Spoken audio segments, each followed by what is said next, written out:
So I really don't want to think of the blaze as being something that's on the ground, that I have to see on the ground. But on the other hand, I really truly believe that the concept of seeing the blaze from a satellite, as good as that technology is now, it's still going to be such that you're still going to be searching a very large area, and I just don't think that's the way it works.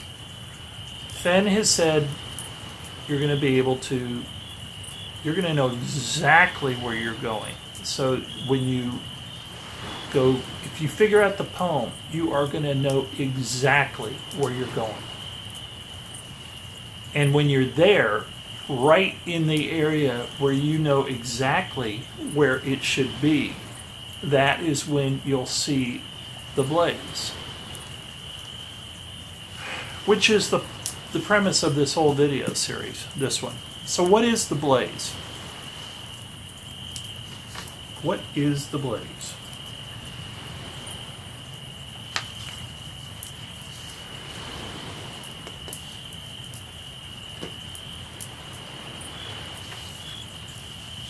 I'm going to do some Q&As, or talk about some Q&As that Fenn did, and we'll just take it from there. It's a good place to start. Seems a little simplistic, but it's a good place to start. Someone said, Mr. Fenn, is the blaze one single object? Now, it sounds simple, but it's a pretty big clue. In a word, he says, yes.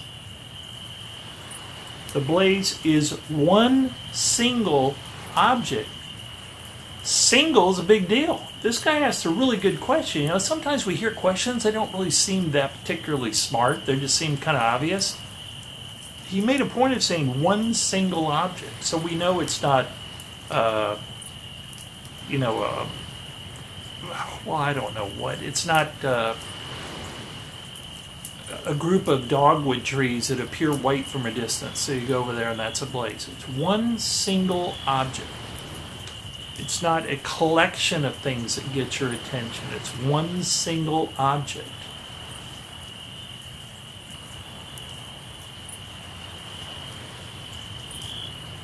I mean, how would that even relate to like a waterfall? People say, well, I guess a waterfall is one single object. What is an object? I looked it up. Because that occurred to me too. I'm thinking some really stupid thoughts. I'm thinking my idea of the eagle formation on the mountainside looking down at the Yampa River. Is that an object? Well, of course it's an object, right? It's a cliff. It's a physical formation on a cliff. It must be an object. That's an object, right? So I looked, but then I start. You know, you start kind of doubting your own common sense. Well, of course that's an object, but then you think, well, maybe I'll look it up. An object is something different. So I looked up object. I love this. First meaning, a noun. A material thing that can be seen and touched. All right, so we're looking for a real material thing. That's it. That's pretty vague. That's pretty broad, or rather, it's not vague. It's not vague at all. It's a material thing that can be seen and touched. It's a real thing.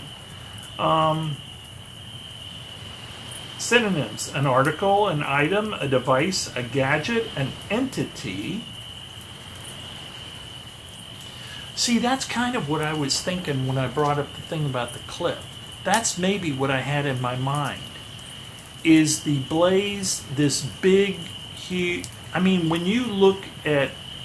Here's a perfect example, I just thought of it. When you look at Mount Rushmore, is that an object? I mean, is that the proper way to look at a mountainside sculpture? That's an object?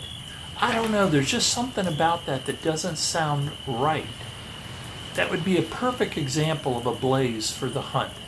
I mean, obviously it isn't, but I'm just saying, the Mount Rushmore and that's also a good example of what I was talking about earlier. If you find something on the map and you think this is a blaze, people have literally talked about, you know, formations of mountains where a certain little patch of a mountain looked like an owl's head. And so that's if you're wise and found the blaze.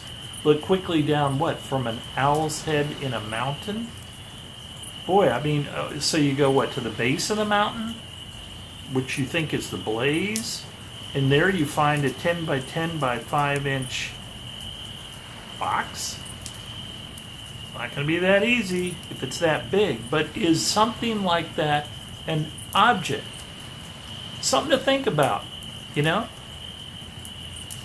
A material thing that can be seen and touched. You think, okay, you can look at a mountainside and think it's a blaze, big white patch of rock, quartz rock on a cliff. But then it says the synonyms are a thing, an article, an item, a device, a gadget, an entity.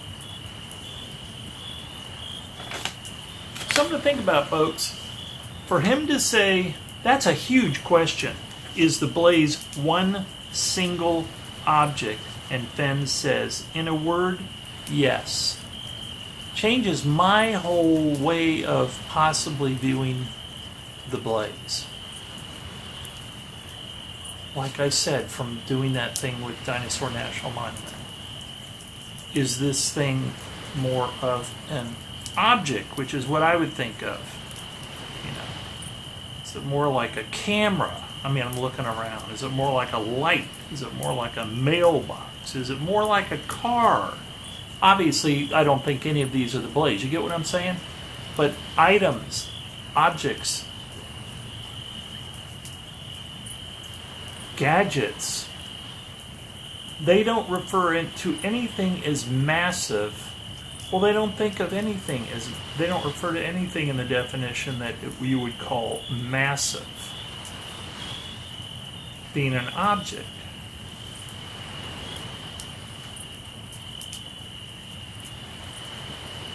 A ship, I think you could say a ship is an object. Is the sea an object? You know?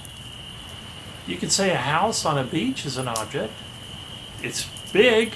A ship is big and they're objects. But would you refer to the beach as an object? I don't know. I'm beginning to talk myself out of thinking the blaze is going to be anything like that. And again, I'm firmly believing that the blaze is going to be something I have to see on the ground.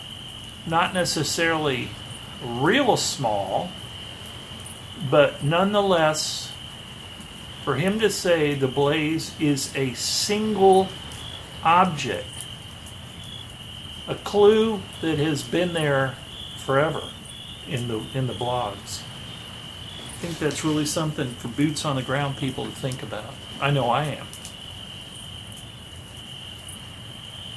And another time, Fenn is asked, what is a blaze? He goes, anything that stands out. So that means that the blaze is a single object that stands out. Sorry, rearranging myself here. My foot's falling asleep.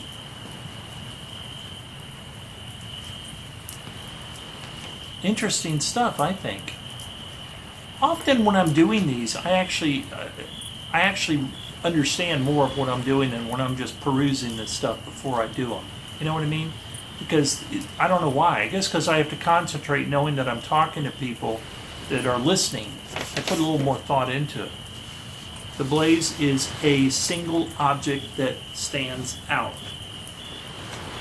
People can debate single object and maybe still say, yeah, it still could be something on the side of a cliff. Would you call a cliff, though, an object? Would you call a big vein of white quartz in the side of a cliff an object? If it's embedded in the cliffside, do you call that an object? I don't know that I would. Kind of comes down to a definition of object, right? I know I'm repeating myself, but still, I'm kind of taking this in as I'm sitting here talking about it with you. as an aside, Fenn says in a different interview, playing a hunch is not worth much in the search, and those who start out by looking for the blaze are wasting their time. That again gets to my point. I believe you're looking. I believe you literally know where the treasure chest is, but you have to see the blaze when you get there to know when to look down and see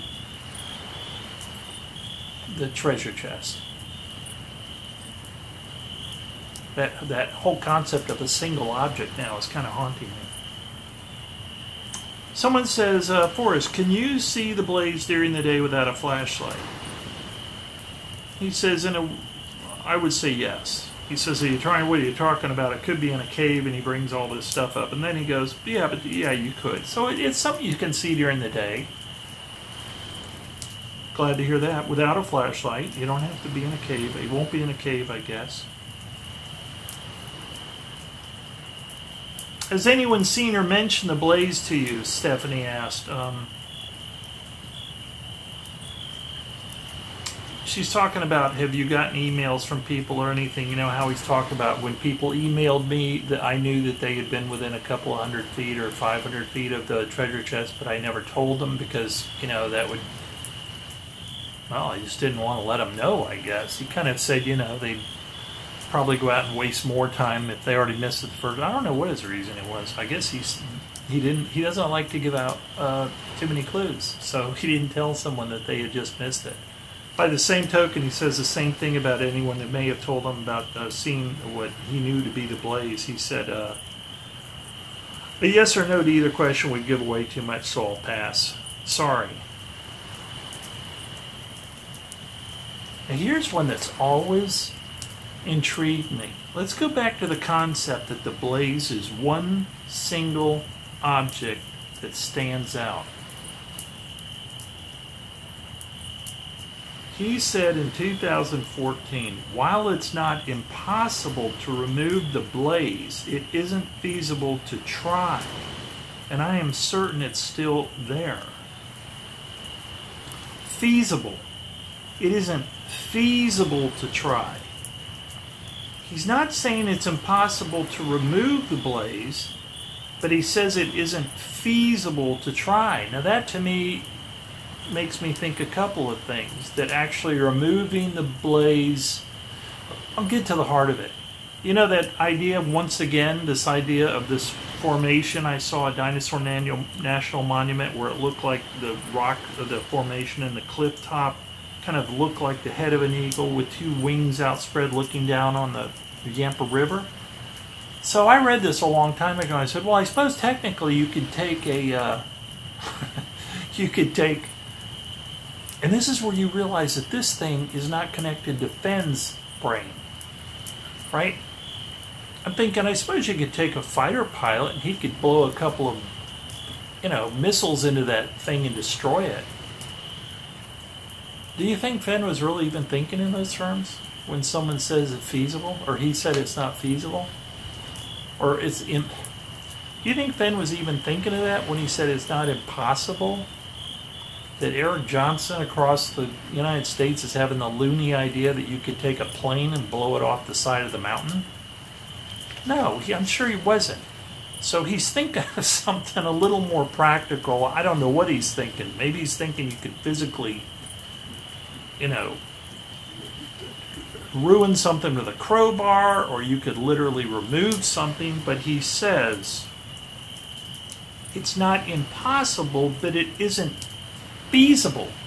Feasible to me is more like it isn't probable you could do it, which almost makes me wonder if that doesn't mean it's in an area that is monitored, or an area where you could be stopped from doing this. Feasible. It's not impossible to remove the blaze, but it isn't feasible to try even. Sounds like there's something that would prevent you from removing the blaze. A fence,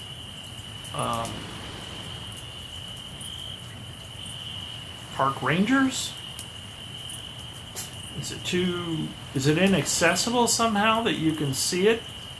If it's inaccessible to the point where getting up to it is hard, how in the world are you going to get that treasure chest that might be below it? You know, I had that video that I did about the concept of when you see the blaze, the first time you see the blaze, if it's 200 feet or 500 feet away, that's when you look down. Not so sure about that either anymore because of something else I just read that will be in here. But it's valid to think about. When I'm out there on the hunt, if I ever come across what I think is the blaze, regardless of what I'm going to say in a few minutes, I'm still going to look down in the area I'm in. Because I think it's a very clever and possibly valid thing to think that that concept of motion. I still do not understand the concept of, if you had been wise and found the blaze, look quickly down. I still don't understand why you would have to look quickly down. Why you'd have to look quickly down at something if you're standing in front of it, which has been the concept everyone's been talking about forever. You go up, you see the blaze, you run up to it, you look quickly down? Why? Just look down. Look below. Look under. That's why I say I'm never going to not look down the minute I'm aware of the blaze. But as I also pointed out, that means you're in a situation where you're being channeled towards that blaze. Because obviously, if we're talking 360, coming in from any angle, it's not anywhere in a 360 circle that you see the blaze and find the treasure chest. It would have to be a situation where you are channeled towards the blaze and then you see it from a distance, and that first scene of the blaze, you look down. I'm going to bring up something else though that kind of makes me wonder about that concept. Again, folks, I don't have all the answers, obviously. Sometimes I get more confused doing these videos than I am before I start them. But at least I'm throwing out ideas, and hopefully you guys throw out ideas that I read and get ideas.